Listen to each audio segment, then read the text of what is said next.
पालकी पर सवार होकर आ रही है माता रानी, शास्त्र में जाने इस बात का संकेत। हिंदू धर्म में नवरात्रि का पर्व देवी पूजा और शक्ति आराधना को समर्पित है। एक साल में कुल 4 नवरात्रि होते हैं, जिसमें शरद ऋतु के नवरात्रि को सबसे प्रमुख माना गया है और वास्तविक अर्थों में दुर्गा पूजा कहा जाता है। शरद ऋतु में होने के कारण इसे शारदीय नवरात्रि भी कहते हैं। प्रचलित परंपरा के अनुसार नवरात्रि से एक दिन पहले मां दुर्गा का धरती पर आने के लिए आह्वान किया जाता है, जिसे महालया कहते हैं। साल 2024 में यह 2 अक्टूबर को पड़ रहा है। भक्तों की पुकार पर माता रानी 10 दिनों के लिए मनुष्यों के बीच रहती है और कलश स्थापना से विधिवत नवरात्रि की शुरुआत होती है। इस साल शारदीय नवरात्र की शुरुआत बृहस्पतिवार 3 अक्टूबर 2024 से हो रही है। इसका शुभ समापन विजयादशमी यानी दशहरा के रोज 12 अक्टूबर को होगा।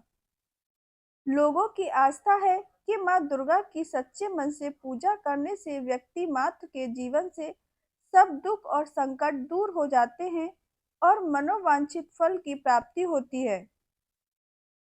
हिंदू धर्म ग्रंथों के मुताबिक मां दुर्गा जब धरती पर आती हैं, तो विशेष वाहन यानी सवारी पर आती हैं। उनके आगमन की तरह उनके प्रस्थान यानी जाने की सवारी भी विशिष्ट होती है।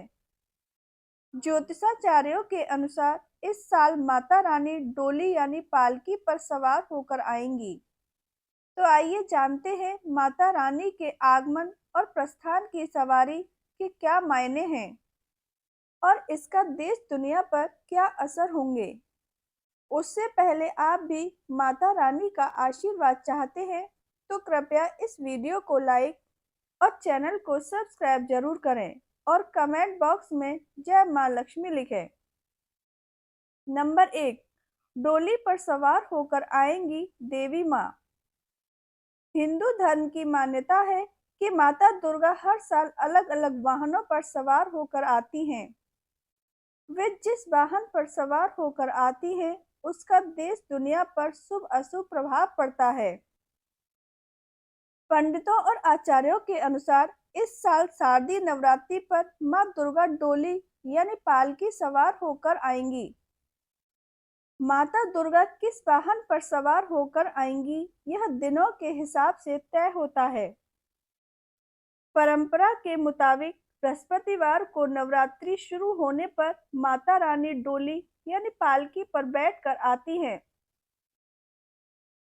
धार्मिक ग्रंथों के मुताबिक देवी मां का डोली पर सवार होकर आना अच्छा नहीं माना गया है। देवी पुराण के अनुसार पालकी पर सवार का संकेत है कि देश में आर्थिक मंदी आ सकती है। प्रकृति अपने रौद्र रूप में जान माल का नुकसान कर सकती है। राजनीतिक रूप से अव्यवस्था का माहौल बन सकता है।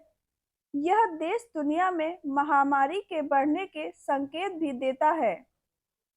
नंबर 2, चरणायुद्ध पर वापस जाएंगी माता रानी। हिंदू धर्म की मान्यता है कि न केवल माता रानी के आने की सवारी का देश दुनिया पर असर होता है, बल्कि उनके प्रस्थान यानी जाने की सवारी का भी व्यापक प्रभाव पड़ता है। इस साल दुर्गा माता चरणायुद्ध पर वापस जा रही हैं। बता दें कि बड़े पंजे वाले मुर्गे को चरणायुद्ध कहा जाता है। इस सवारी पर यानी मुर्गे पर देवी माता का जाना अशुभ माना गया है।